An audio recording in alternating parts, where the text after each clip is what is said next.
పిఠాపురంలో పవన్ కళ్యాణ్ గారు 2004 ఎన్నికల సందర్భంగా రామ్ చరణ్ గారు పవన్ కళ్యాణ్ గారికి అపోలో హాస్పిటల్ పిఠాపురంలో నిర్మిస్తున్నట్టు పవన్ కళ్యాణ్ గారు మాట ఇచ్చారు. రామ్ చరణ్ గారు ఆ మాట నిలబెట్టుకోవడం కోసం ఆయన పిఠాపురంలో రామ్ చరణ్ గారి దంపతులు ఇద్దరు కలిపి 10 ఎకరాలు కొనుగోలు చేసినట్టు సోషల్ మీడియాలో వార్త చెక్కులు కొడుతున్నాయి.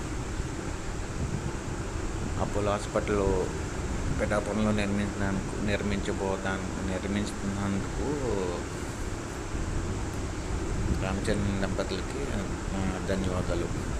అలాగే తూర్పుగోదావరి ప్రజలకు కూడా హర్షం వ్యక్తం చేస్తున్నారు.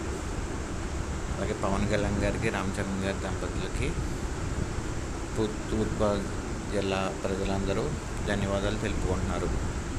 థ్యాంక్ యూ రామచరణ్ గారు దంపతులు గారు.